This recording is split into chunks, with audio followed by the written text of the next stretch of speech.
నమస్కారం. దూరదర్శన్ వార్తలకి స్వాగతం. నేను పవన్ కుమార్. ముందుగా ఈనాటి ముఖ్యాంశాలు.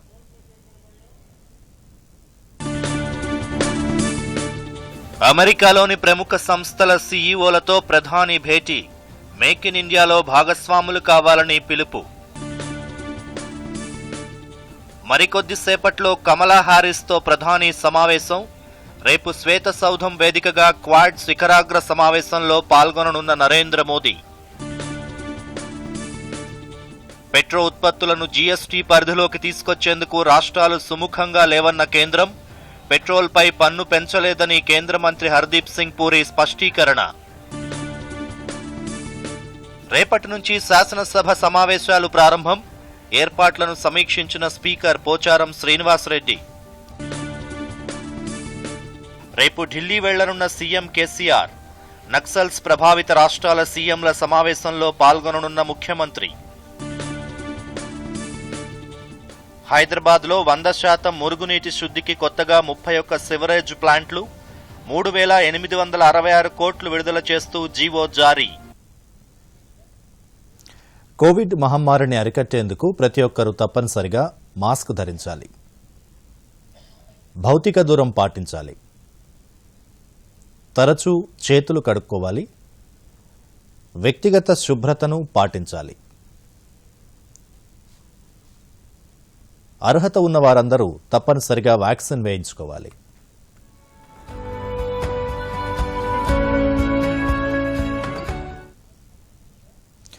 వివరాలు చూద్దాం. రాష్ట్ర శాసనసభ సమావేశాలు రేపు ప్రారంభం కానున్నాయి. రేపు ఉదయం 11 గంటలకు శాసనసభ, శాసన మండలి సమావేశమవుతాయి. అసెంబ్లీ సమావేశాలను కోవిడ్ నిబంధనలకు అనుగుణంగా నిర్వహించేందుకు అధికార యంత్రాంగం ఏర్పాట్లు చేసింది. మరిన్ని వివరాలు. శాసనసభ సమావేశాల నిర్వహణపై స్పీకర్ పోచారం శ్రీనివాసరెడ్డి ఉన్నత స్థాయి సమీక్ష జరిపారు. శుక్రవారం నుంచి శాసనసభ సమావేశాలు ప్రారంభమవుతాయి. ఈ సందర్భంగా స్పీకర్ మాట్లాడుతూ కోవిడ్ నిబంధనల మధ్య సమావేశాలు జరుగుతాయని చెప్పారు. కోవిడ్ అనుమానిత లక్షణాలున్న వారికి పరీక్షలు నిర్వహించేందుకు పరీక్షా కేంద్రాలు ఏర్పాటు చేస్తున్నామన్నారు. వాటితో పాటు వ్యాక్సినేషన్ సెంటర్లు ఏర్పాటు చేసి అవసరమైన వారికి టీకాలు ఇవ్వనున్నట్లు స్పీకర్ తెలిపారు. ప్రశాంత వాతావరణంలో సమావేశాలు జరిగేందుకు అవసరమైన చర్యల్ని తీసుకోవాలని పోలీస్ శాఖకు సూచించారు. సభ్యులు అడిగిన సమాచారం సాధ్యమైనంత త్వరగా అందించాలని స్పీకర్ అధికారులకు సూచించారు. శాసనమండలి ప్రోటెం చైర్మన్ వెన్న భూపాల్ రెడ్డి, శాసనసభ వ్యవహారాల శాఖ మంత్రి వేముల ప్రశాంత్ రెడ్డి, ప్రభుత్వ చీఫ్ విప్ దాస్యం వినయ్ భాస్కర్ అధికారులు ఈ సమావేశంలో పాల్గొన్నారు. ఈ నెల 24 నుంచి శాసనసభ సమావేశాలు నిర్వహించాలని ఈ నెల 16న జరిగిన రాష్ట్ర మంత్రిమండలి సమావేశం నిర్ణయించిన విషయం తెలిసిందే. తొలి రోజు సమావేశాల అనంతరం బిజినెస్ అడ్వైజరీ కమిటీ బీఏసీ సమావేశమై అసెంబ్లీ సమావేశాలు ఎప్పటి వరకు నిర్వహించేది ఖరారు చేస్తారు. ఈ ఏడాది మార్చిలో జరిగిన ఎన్నికల్లో ఎమ్మెల్సీలుగా ఎన్నికైన సురభి వాణిదేవి తొలిసారిగా, పల్లా రాజేశ్వరరెడ్డి వరుసగా రెండవసారి శాసనమండలిలో అడుగుపెడుతున్నారు. అటు నాగార్జున సాగర్ ఉప ఎన్నికల్లో గెలిచిన నోముల భగత్ కూడా తొలిసారి శాసనసభ సమావేశాలకు హాజరు కానున్నారు. ఇదిలా ఉండగా దళిత బంధు పథకానికి శ్రీకారం చుట్టిన ప్రభుత్వం ఈసారి సమావేశాల్లో ఇందుకు సంబంధించిన బిల్లును సభలో ప్రవేశపెట్టే అవకాశం ఉంది. దళిత బంధు పథకాన్ని ఇతర వర్గాలకు కూడా వర్తింపచేయాలని ప్రతిపక్షాలు డిమాండ్ చేస్తున్న నేపథ్యంలో దీనిపై సభలో వాడీవేడిగా చర్చ జరిగే అవకాశం ఉంది. దళిత బంధు బిల్లుతో పాటు మరో 7 బిల్లులను ప్రభుత్వం సభ ముందుకు తీసుకొచ్చే అవకాశం ఉంది. వరి ధాన్యం కొనుగోలు, ఉద్యోగాల భర్తీ, నదీ జలాల వివాదం తదితర అంశాలపై అధికార ప్రతిపక్ష సభ్యుల మధ్య వాడీవేడి చర్చ జరిగే అవకాశం ఉంది. Bureau report, Doordarshan news. ముఖ్యమంత్రి కె చంద్రశేఖరరావు రేపు ఢిల్లీ వెళ్తున్నారు. రేపు ప్రారంభం కానున్న రాష్ట్ర శాసనసభ సమావేశాల్లో పాల్గొని అనంతరం జరిగే బీఏసీ సమావేశం తరువాత ముఖ్యమంత్రి ఢిల్లీకి బయలుదేరతారు. ఈ నెల 25న ఢిల్లీలో కేంద్ర జలశక్తి శాఖ మంత్రి గజేంద్ర సింగ్ షెకావత్తో సీఎం సమావేశమవుతారు. మావోయిస్టు ప్రభావిత రాష్ట్రాల ముఖ్యమంత్రులతో కేంద్ర హోంశాఖ ఎల్లుండి విజ్ఞాన్ భవన్లో నిర్వహించే సమావేశంలో పాల్గొంటారు. అనంతరం ధాన్యం కొనుగోలు అంశంపై మాట్లాడేందుకు కేంద్ర ఆహార, పౌర సరఫరాల శాఖ మంత్రి పీయూష్ గోయల్ని కలుసుకుంటారు. అదే రోజు సాయంత్రం కేసీఆర్ హైదరాబాద్కు తిరుగు ప్రయాణమవుతారని ముఖ్యమంత్రి కార్యాలయం ఒక ప్రకటనలో తెలియజేసింది. హైదరాబాద్ను విశ్వనగరంగా తీర్చిదిద్దడానికి రాష్ట్ర ప్రభుత్వం కృషి చేస్తోందని పురపాలక శాఖ మంత్రి కె తారక రామారావు అన్నారు. హైదరాబాద్ నగరంలో చేపట్టబోయే అభివృద్ది కార్యక్రమాలను మంత్రి మీడియా సమావేశంలో వివరించారు.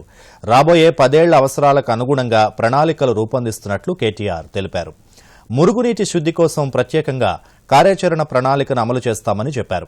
31 ప్రాంతాల్లో కొత్తగా సెవరేజ్ ప్లాంట్లు ఏర్పాటు చేస్తామని, ఇందుకోసం 3,866 కోట్ల రూపాయలు కేటాయించినట్లు తెలిపారు. మూసీ ప్రక్షాళన, చెరువుల పునరుద్దరణకు ప్రాధాన్యమిస్తామని అన్నారు. శివారు ప్రాంతాల్లోని మురుగునీటి శుద్ధి కోసం ప్రత్యేకంగా 1,200 కోట్ల రూపాయలు కేటాయించినట్లు తెలిపారు. శివారు ప్రాంతాల్లో వర్షపు నీరు పోవడానికి వీలుగా కాలువల నిర్మాణం చేపడతామన్నారు. హైదరాబాద్ ప్రజలకు స్వచ్ఛమైన తాగునీరు, నిరంతర విద్యుత్ సరఫరాకు చర్యలు తీసుకుంటున్నామని కేటీఆర్ తెలియజేశారు. 90-95% సమస్యను పరిష్కారం చేసింది టీఆర్ఎస్ ప్రభుత్వం. తర్వాత ఎలక్ట్రిసిటీ విషయం మీకు తెలుసు, బ్రహ్మాండంగా విద్యుత్ సమస్యనే లేకుండా ఈరోజు అన్ని వర్గాలకి, పరిశ్రమలకు కానీ, గృహాలకు కానీ, కమర్షియల్ ఎంటర్ప్రైజెస్ కానీ అందరికీ కూడా ఈరోజు 24 గంటల నాణ్యమైన కరెంట్ ఇస్తున్నది తెలంగాణ ప్రభుత్వం.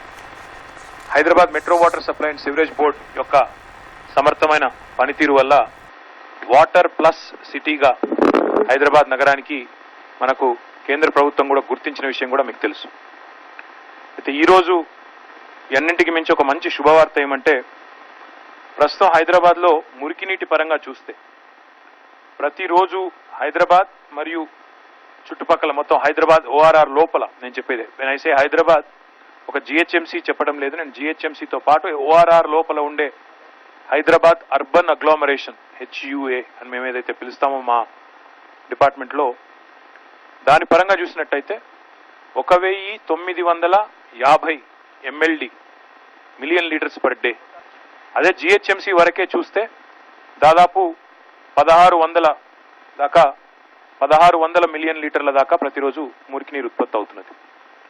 అయితే మనం చూసినట్టయితే ప్రస్తుతం హైదరాబాద్లో 1,650 MLD కరెక్ట్గా చెప్పాలంటే, జిహెచ్ఎంసీ లోపల 1,650, బయట ఒక 300, మొత్తం కలిపి బయట అంటే ఓఆర్ఆర్ లోపల ఇంకో 300 MLD, మొత్తంగా 772 MLD. అంటే మొత్తం ఉత్పత్తి అయ్యే 1,650 MLD జిహెచ్ఎంసీ పరిధిలో 46.78% మనం ఈరోజు మురికి నీటిని ట్రీట్మెంట్ చేస్తూ ఉన్నాం.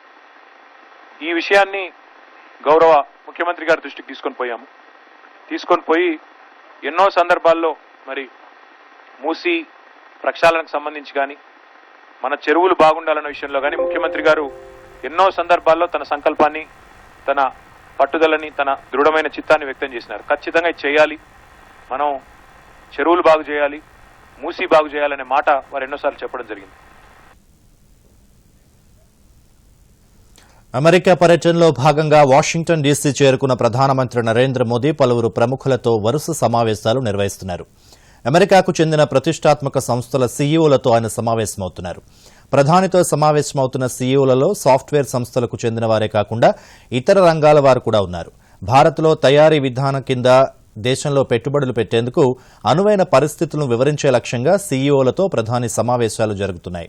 అమెరికాతో వాణిజ్య సంబంధాలను బలోపేతం చేసుకోవాలని భావిస్తున్న ప్రధాని ఈ దిశగా ఆ దేశానికి చెందిన ప్రముఖ సీఈఓలతో సమావేశాలు జరుపుతున్నారు. ముందుగా ప్రధానమంత్రి సెమీకండక్టర్ల తయారీ సంస్థ క్వాల్కామ్ సీఈఓ క్రిస్టియానో అమాన్తో సమావేశమయ్యారు. ఆ తర్వాత అడోబ్ సాఫ్ట్వేర్ సంస్థ సీఈఓ శాంతను నారాయణ్తో సమావేశమై కొత్తగా ఆవిర్భవిస్తున్న టెక్నాలజీలపై చర్చించారు.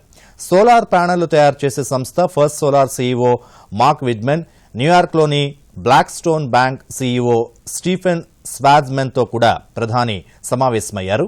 కాగా అమెరికా ఉపాధ్యక్షురాలు కమలా హ్యారిస్తో ప్రధాని మరికొద్దిసేపట్లో సమావేశమవుతారు. శాస్త్ర సాంకేతిక రంగం సహా పలు రంగాల్లో భారత్ అమెరికా ద్వైపాక్షిక సహకారాన్ని పెంపొందించుకోవడంపై ప్రధాని ఆమెతో చర్చిస్తారు.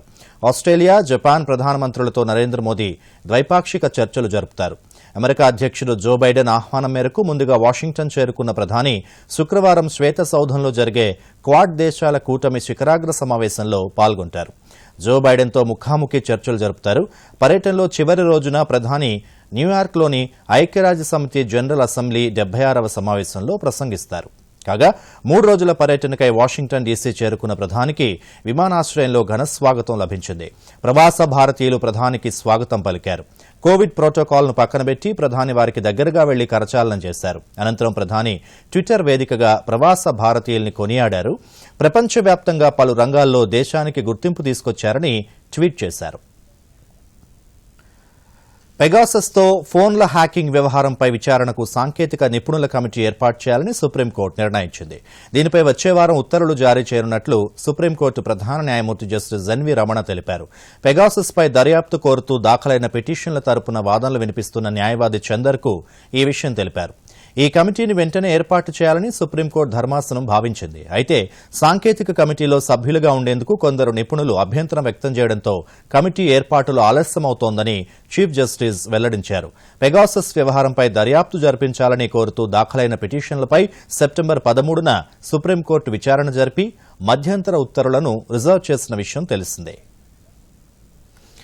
గ్రేటర్ హైదరాబాద్ కార్పొరేషన్ జీహెచ్ఎంసీలో సికింద్రాబాద్ కంటోన్మెంట్ విలీనమైతేనే ప్రజలకు మేలు అని రాష్ట్ర పశుసంవర్ధక శాఖ మంత్రి తలసాని శ్రీనివాస్ యాదవ్ అన్నారు.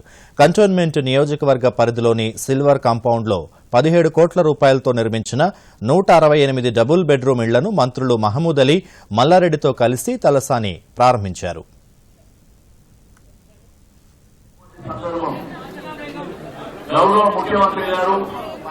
తెలంగాణ రాష్ట్రం ఏర్పడిన తర్వాత ఆత్మ గౌరవంతో బతకాలి పేదవాళ్ళనే గొప్ప నినాదంతో ఈ డబుల్ బెడ్రూమ్ ఇళ్ల నిర్మాణ కార్యక్రమాలు చేపట్టడం జరిగింది. ఎందుకంటే తెలంగాణ రాష్ట్రం స్వయం పాలన వచ్చిన తర్వాత పేదవాడు కూడా గొప్పగా బతకాలనేటువంటి ఆలోచనలు, ఏ ఒక్క ప్రాంతంలో ఇల్లు కడితే పేదలకు ఉపయోగపడుతుందో మరి ఆ ప్రాంతాలను సెలెక్షన్ చేసుకోవడం అనేది చాలా సంతోషదాయకమైనటువంటి సందర్భం. మంది మిగిలిపోయిందని చెప్పి గౌరవ శాసనసభ్యులు సాయన్న గారు అవి కూడా ఇవ్వాలి కంపల్సరీ అని చెప్పి మరి ఆ కార్యక్రమానికి కూడా ఇప్పుడే శ్రీకారం చుట్టారని చెప్పి నేను ఈ సందర్భంగా తెలియజేస్తా ఉన్నాను. రాబోయే 8 నెలల ఈ ఏడాది కాలంలో ఆ 56 ఇళ్లు కూడా మరి ఈ ప్రాంతంలో నిర్మాణం చేసి ఇవ్వడం జరుగుతుంది. మీరు ఇక్కడ ఉన్నటువంటి పేదవాళ్ళని సిల్వర్ కంపౌండ్ ఎన్నో ఇబ్బందులు పడ్డారు. ఆ సిల్వర్ కంపౌండ్ సంబంధించింది ఈ భూమి కూడా మాదని చెప్పి కోర్టుల కేసులైనప్పుడు కూడా ఇదే సాయన్న గారు కోర్టులైనటువంటి విషయాన్ని నేను ఈ సందర్భంగా తెలియజేస్తూ ఉన్నాను. మరి గతంలో మా బోర్డు మెంబర్లు కూడా ఎప్పటికప్పుడు ప్రజల కోసం, వారి యొక్క సంక్షేమం కోసం ఇటువంటి లిటిగేషన్ ప్రాబ్లం ఉన్నప్పుడు మరి నిలబడ్డలు కూడా టీఆర్ఎస్ పార్టీ అనేటువంటి విషయాన్ని నేను ఈ సందర్భంగా తెలియజేస్తూ ఉన్నాను. ప్రతి ఒక్కరూ కోవిడ్ వ్యాక్సిన్ విధిగా తీసుకోవాలని పంచాయతీరాజ్ మంత్రి ఎర్రబెల్లి దయాకర్ రావు కోరారు. హన్మకొండ జిల్లా హసన్పర్తి ప్రాథమిక ఆరోగ్య కేంద్రం వద్ద సంచార కోవిడ్ టీకా వాహనాలను మంత్రి జెండా ఊపి ప్రారంభించారు. ఈ కార్యక్రమంలో వర్ధన్నపేట శాసనసభ్యుడు ఆరూరి రమేష్, కేర్ ఇండియా స్వచ్ఛంద సంస్థ ప్రతినిధులు తదితరులు పాల్గొన్నారు.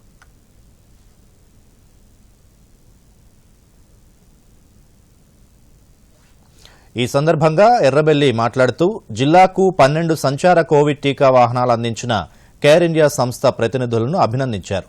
ఈ వాహనాల ద్వారా కోవిడ్ టీకాల పంపిణీను వేగవంతం చేయొచ్చని అన్నారు. వైద్య ఆరోగ్య శాఖ అధికారుల సమన్వయంతో వ్యాక్సినేషన్ను వేగవంతం చేయాలని ఎర్రబెల్లి సూచించారు.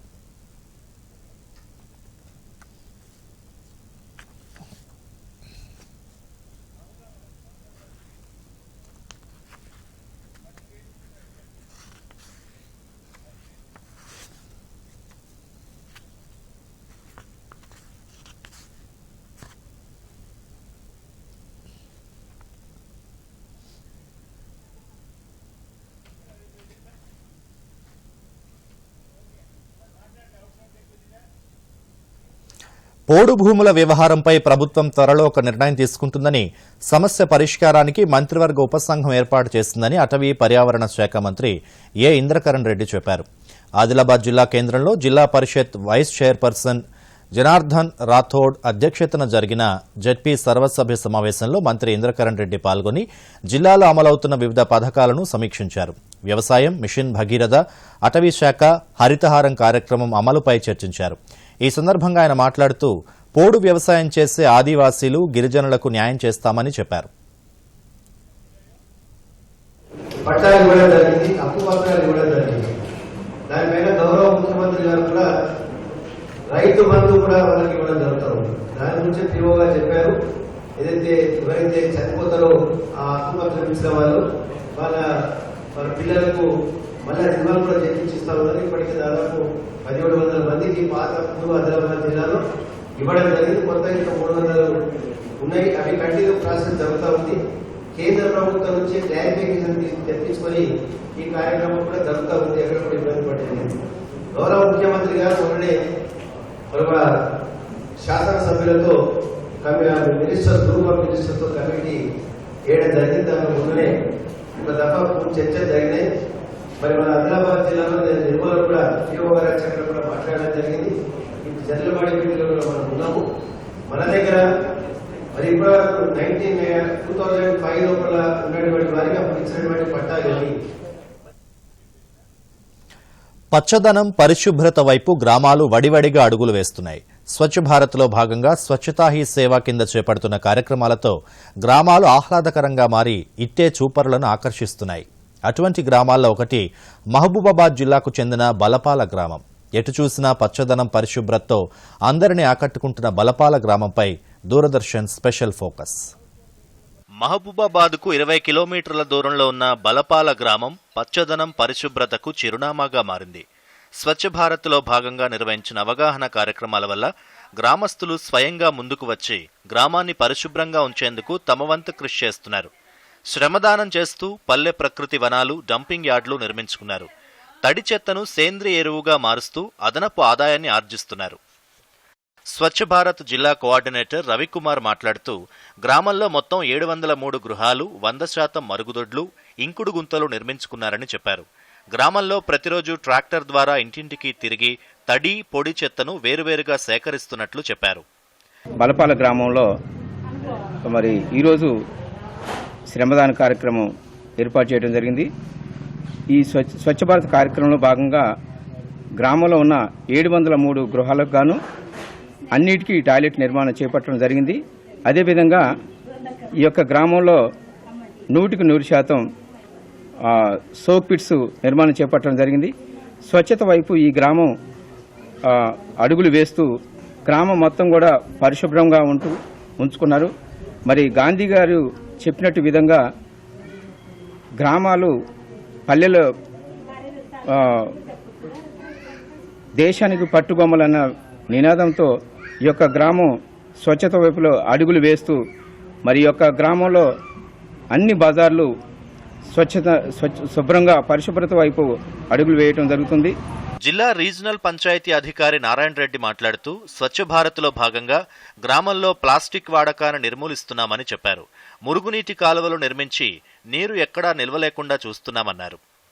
ఆజాద్ అమృత్ ఉత్సవంలో భాగంగా గాంధీజీ కలలు గన్న స్వచ్ఛత ఈ సేవలో భాగంగా ఈ గ్రామ పంచాయతీలో ప్రతిరోజు తడి పొడి చెత్త వేరు చేసి డంపింగ్ యార్డ్ ట్రాక్టర్ ద్వారా ప్రతిరోజు మార్నింగ్ 6 o'clock ట్రాక్టర్ ద్వారా కంపోస్ట్ షెడ్కు తరలించడం జరుగుతుంది.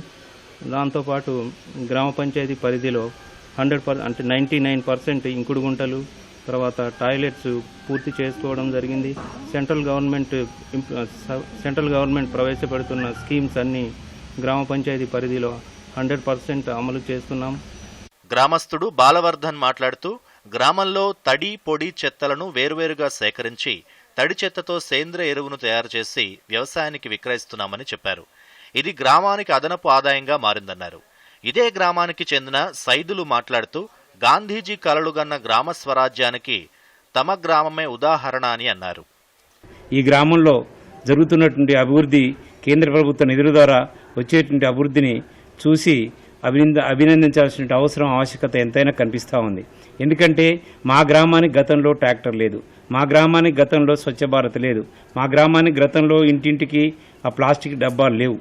అయితే ఈరోజు ప్రతి ఇంటికి ఒక 2 డబ్బాలు ఇచ్చి ఆ గ్రామంలో ఉన్నటువంటి మహిళ కానీ, ఆ ఇంట్లో ఉండే పురుషుడు కానీ, ఆ ఇంట్లో ఉన్న వ్యక్తులు వారి ఇంట్లో వచ్చినటువంటి చెత్తని ట్రాక్టర్ రాగానే మేము చక్కగా మా ఇంటి ముందుకు ట్రాక్టర్ వస్తుంది, రాగానే తడి చెత్త ఒక డబ్బాలో, పొడి చెత్త ఒక డబ్బాలో తీసుకుపోయి ఆ ట్రాక్టర్ను ఉన్నటువంటి గ్రామ పంచాయతీ సిబ్బందికి అందించి ఆ యొక్క సిబ్బంది ప్రతి ఇంటింటికి వెళ్ళి తీసుకుపోవడం వల్ల గ్రామంలో ఎక్కడ ప్లాస్టిక్ కానీ, వివిధ వ్యర్థాలు కానీ, జంతు కళేబరాలు కానీ ఇతర ఎటువంటి గ్రామాల్లో లేకుండా ఈరోజు బజార్లు, వీధులన్నీ ఇవాళ శుభ్రంగా అవపడతా ఉన్నాయి. స్వచ్ఛ భారత్ కార్యక్రమం అనేది చాలా బాగా అమలవుతుంది. మొత్తం మరుగుదొడ్లు కానీ, చెట్లు పెంచుడు కానీ, మళ్ళీ ఎర్లీ మార్నింగ్ వచ్చేసి ట్రాక్టర్ ద్వారా మా దగ్గరికి వచ్చే గ్రామ పంచాయతీ సిబ్బంది మా ఇంట్లో వాడిన కూరగాయలు కుళ్ళిన మొత్తం అన్నం కానీ ఏది ఉన్నా సరే మొత్తం వాళ్ళ ట్రాక్టర్ ద్వారా తీసుకుపోయి అక్కడ విడిగా చేస్తున్నారు. తిరిగి మళ్ళీ అది ఎరువు తయారైతుంది. ఆ ఎరువు మాకే బస్తాలు చొప్పున అమ్ముతున్నారు. ఈ కార్యక్రమం అయితే చాలా బాగుందండి. ప్రజల భాగస్వామ్యంతో పచ్చదనం, పరిశుభ్రతలో బలపాల వంటి గ్రామాలు ఇతర గ్రామాలకు ఆదర్శంగా నిలుస్తున్నాయి. Bureau report, Doordarshan news. దేశంలో కోవిడ్ వ్యాక్సినేషన్ ముమ్మరంగా సాగుతోందని కేంద్రం తెలిపింది. 6 రాష్ట్రాలు, కేంద్రపాలిత ప్రాంతాల్లో మొదటి డోసు పంపిణీ 100% పూర్తయిందని కేంద్ర వైద్య ఆరోగ్య శాఖ కార్యదర్శి రాజేష్ భూషణ్ ఢిల్లీలో మీడియాకు తెలిపారు. దేశవ్యాప్తంగా 66% మంది 18 ఏళ్లు పైబడిన వారికి మొదటి డోసు పూర్తి కాగా 23% 2 డోసులు పూర్తయ్యాయని చెప్పారు. దివ్యాంగులకు ఇంటి వద్దే వ్యాక్సిన్ పంపిణీ చేయాలని రాష్ట్రాలను ఆదేశించినట్లు తెలిపారు. ఇందుకు సంబంధించిన మార్గదర్శకాలను జారీ చేశామన్నారు. కోవిడ్ కేసులు తగ్గుముఖం పట్టినప్పటికీ 2వ దశ ముగియలేదని స్పష్టం చేశారు. దేశవ్యాప్తంగా కొత్తగా 31,000 కేసులు నమోదయ్యాయని, వాటిలో ఎక్కువ కేసులు కేరళ, మహారాష్ట్రలో వెలుగులోకి వచ్చాయని రాజేష్ భూషణ్ తెలిపారు. వ్యాక్సినేషన్ సర్టిఫికేట్పై బ్రిటన్ అనుసరిస్తున్న విధానం సమంజసంగా లేదని చెప్పారు. ఈ విషయమై ఇరు దేశాల మధ్య చర్చలు జరుగుతున్నాయని, త్వరలో సమస్య కొలిక్కొస్తుందని ఆశాభావం వ్యక్తం చేశారు. संवाद में है, हमारा यह भी मानना है कि शीघ्र ही इस मुद्दे का समाधान ढूंढ लिया जाएगा. तीसरी बात, किसी भी स्वतंत्र राष्ट्र के पास ये अधिकार होता है कि वो रेसिप्रोसिटी के सिद्धांत पर कार्रवाई करे. वो अधिकार हमारे पास भी है. పెట్రోల్, డీజిల్ తదితర చమురు ఉత్పత్తులను జీఎస్టీ పరిధిలోకి తెచ్చేందుకు రాష్ట్రాలు సుముఖంగా లేవని కేంద్ర పెట్రోలియం శాఖ మంత్రి హర్దీప్ సింగ్ పూరి అన్నారు. అందుకే దేశంలో పెట్రోల్ ధరలు దిగివచ్చే అవకాశాలు లేవని అన్నారు. కోల్కతా పరిధిలోని భవానీపూర్ ఎన్నికల ప్రచారంలో నిర్వహించేందుకు కోల్కతా వెళ్లిన కేంద్ర మంత్రి పీటీఐతో మాట్లాడుతూ పెట్రోల్ ఉత్పత్తులను జీఎస్టీలోకి తీసుకొచ్చేందుకు రాష్ట్రాలు సుముఖంగా లేవని స్పష్టం చేశారు. లీటర్ పెట్రోల్ ధరలో కేంద్రానికి వచ్చేది ₹32 మాత్రమే అని తెలిపారు. చమురు ధర బ్యారెల్కు $19 ఉన్నప్పుడు లీటర్కు ₹32 పన్నుగా విధించామని అన్నారు. ఇప్పుడు బ్యారెల్ ధర ₹75 అయినప్పటికీ గతంలో మాదిరిగానే లీటర్కు ₹32 మాత్రమే వసూలు చేస్తున్నామని తెలిపారు. ఇటీవల జరిగిన జీఎస్టీ 45వ సమావేశంలో పెట్రోల్పై చర్చ జరిగింది. ఆరోగ్య సిబ్బంది అనుసరించాల్సిన పోస్ట్ కోవిడ్ తాజా మార్గదర్శకాలను కేంద్ర ఆరోగ్య శాఖ విడుదల చేసింది. కోవిడ్ వైరస్ సోకి కోలుకున్న అనంతరం ప్రజలు అనుసరించాల్సిన జాగ్రత్తలను తెలియజేస్తూ మార్గదర్శకాలను విడుదల చేసినట్లు ఆరోగ్య శాఖ పేర్కొంది. దీర్ఘకాలిక ఆరోగ్య సమస్యలను అధిగమించడానికి ఈ మార్గదర్శకాలు దోహదం చేస్తాయని కేంద్ర ఆరోగ్య శాఖ మంత్రి మన్సుఖ్ మాండవ్య ట్విట్టర్లో పేర్కొన్నారు. కోవిడ్ చికిత్స పొంది కోలుకున్న వారు ఎదుర్కొంటున్న సమస్యల పరిష్కారానికి పలు మార్గదర్శకాలు దోహదం చేస్తాయని మన్సుఖ్ మాండవ్య తెలిపారు. ముఖ్యంగా ప్రజల మానసిక ఆరోగ్య పరిరక్షణకు తగు జాగ్రత్తలు తీసుకోవడం అవసరమని కేంద్ర మంత్రి అన్నారు. ఇలా ఉండగా పీఎం ఆయుష్మాన్ భారత్ అమలు చేసి 3 సంవత్సరాలు పూర్తయిన సందర్భంగా మన్సుఖ్ మాండవ్య ట్విట్టర్లో వ్యాఖ్యానిస్తూ ప్రజల ఆరోగ్య పరిరక్షణకు ప్రధాని మోదీ ఈ పథకాన్ని ప్రవేశపెట్టారని చెప్పారు. గ్రామీణ పేదలు వైద్య ఖర్చుల నిమిత్తం ఇబ్బందులను అధిగమించడానికి ఆయుష్మాన్ భారత్ దోహదం చేస్తుందన్నారు. ఖరీదైన చికిత్స, మందులు పొందే అవకాశం లేని వారికి ఆయుష్మాన్ భారత్ వరప్రసాదంగా మారిందని అన్నారు. సరిగ్గా 3 సంవత్సరాల క్రితం సెప్టెంబర్ 23వ తేదీన పీఎం ఆయుష్మాన్ భారత్ పథకాన్ని ప్రారంభించారు. దేశవ్యాప్తంగా 24,000 ఆసుపత్రుల్లో 2 కోట్ల మందికి పైగా లబ్దిదారులకు ఒక్కొక్కరికి ₹26,400 చెల్లించారు. ముంబైలోని national institute of industrial engineering NITIE ప్రాంగణంలో ఏర్పాటు చేసిన logistics and supply chain management సెంటర్ను కేంద్ర వాణిజ్య శాఖ మంత్రి పీయూష్ గోయల్ ప్రారంభించారు. ఈ కార్యక్రమంలో NITIE డైరెక్టర్, ఇతర సిబ్బంది పాల్గొన్నారు. ఈ సందర్భంగా జరిగిన కార్యక్రమంలో పీయూష్ గోయల్ మాట్లాడుతూ ప్రపంచ అవసరాలకు అనుగుణంగా ఉత్పత్తుల సరఫరా, నిల్వ కోసం గిడ్డంగుల ఏర్పాటు తదితర అంశాలపై దృష్టి సారించాల్సిన అవసరం ఉందని పీయూష్ గోయల్ అన్నారు. లాజిస్టిక్స్ మేనేజ్మెంట్ ఆధునిక అవసరాలకు అనుగుణంగా తీర్చిదిద్దడానికి కొత్తగా ప్రారంభించిన కేంద్రం ఉపయోగపడుతుందని పీయూష్ గోయల్ తెలిపారు. వివిధ రంగాల్లో నిపుణులకు శిక్షణ ఇచ్చే అనేక పథకాలను కేంద్ర ప్రభుత్వం ప్రవేశపెట్టిందని మంత్రి చెప్పారు. I don't see any reason why MMTC is here. I was shocked to see that they are occupying a large piece of land. I don't know how large is the MMTC. Who's from MMTC? Anybody here? They are not even here. So in any case, their relevance must not be there for this one.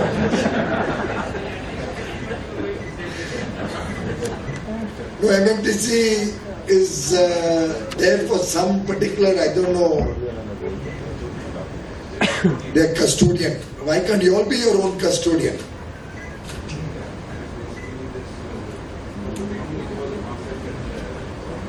प्रधानमंत्री नरेंद्र मोदी जी ने पहले दिन से हमको कहा है कि जो व्यवस्थाएं पुरानी चली आ रही है उसको ही आगे चलाने की हमारी जिम्मेदारी नहीं है, तो नई व्यवस्थाएं खड़ी। मुझे नहीं लगता दुनिया में कोई और SEZ में इतनी सारी एजेंसीज इन्वॉल्व होती होंगी। तो आप तरीका निकालिए, या तो कस्टम्स खुद ये काम करे, DC ऑफिस करे, या इंडस्ट्री को करने दीजिए।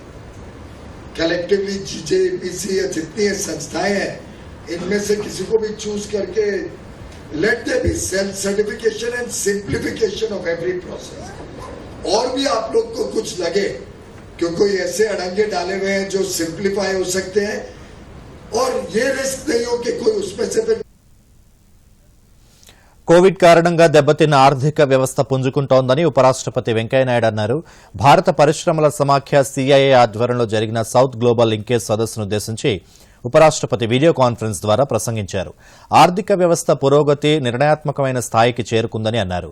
ఆర్థిక పురోగతిలో భాగస్వాములైన అందరూ సమిష్టిగా కృషి చేయడం ద్వారా ఆర్థిక వ్యవస్థను తిరిగి పట్టాలెక్కించొచ్చని ఉపరాష్ట్రపతి అభిప్రాయపడ్డారు.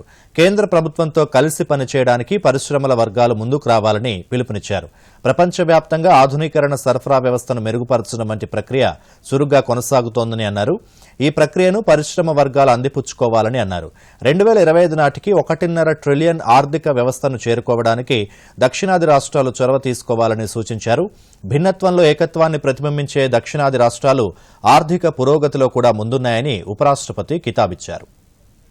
By 2025 and well beyond, the participants in this conference, national and international, if you visit once any of the regions, you will fall in love with that region because of the work culture, because of the hard work, because of the discipline, because of the infrastructure, because of the attitude of the people and the administration. You will need to find its champion sector to propel growth. Any sector can be transformed into a champion if enabling conditions for competitive business and gainful work opportunities are created. I'm happy the governments in southern states, they are focusing their attention on this and then provide opportunities for ease of doing business. Stock మార్కెట్ల విషయానికి వస్తే దేశీయ stock market సూచీలు మరోసారి record సృష్టించాయి. అంతర్జాతీయ మార్కెట్ల నుంచి సానుకూల సంకేతాలతో సూచీలు పైకి ఎగబాకాయి. అమెరికా ఫెడ్ వడ్డీ రేట్లు మార్చకపోవచ్చన్న అంచనాలు, చైనా స్థిరాస్తి దిగ్గజం వివరణివ్వడం మార్కెట్ల దూకుడుకు కారణమైంది. సెన్సెక్స్ దాదాపు 1000 పాయింట్ల లాభంతో 60,000 మార్కుకు కొద్ది దూరంలో నిలిచింది. నిఫ్టీ 17,800 పైన ముగిసింది. సెన్సెక్స్ 59,275 పాయింట్ల వద్ద లాభాల్లో ప్రారంభమై చివరకు అదే బాట కొనసాగించింది. ఒక దశలో 1000కి పైగా పాయింట్లు ఎగబాకిన సూచీ ట్రేడింగ్ ముగిసే సమయానికి 959.03 పాయింట్ల లాభంతో 59,885.36 వద్ద ముగిసింది. నిఫ్టీ 276.30 పాయింట్లు లాభపడి 17,823 వద్ద స్థిరపడింది.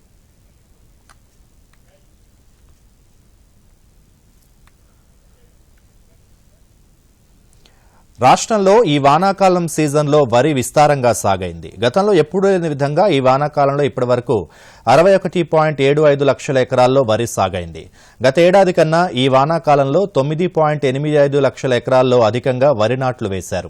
గత ఏడాది ఇదే సమయానికి 51.90 లక్షల ఎకరాల్లో వరి సాగైంది. ఈ ఏడాది వేసిన నాట్లలో 52% సన్నాలు కాగా 48% దొడ్డు ధాన్యం ఉన్నట్లు అధికారులు అంచనా వేస్తున్నారు. సుమారు 1.50 కోట్ల టన్నుల ధాన్యం ఉత్పత్తి అవుతుందని భావిస్తున్నారు.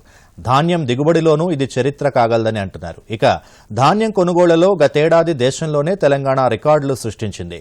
2 సీజన్లలో కలిపి భారత ఆహార సంస్థ తెలంగాణ నుంచి ఏకంగా 1.41 కోట్ల టన్నుల ధాన్యం కొనుగోలు చేసింది.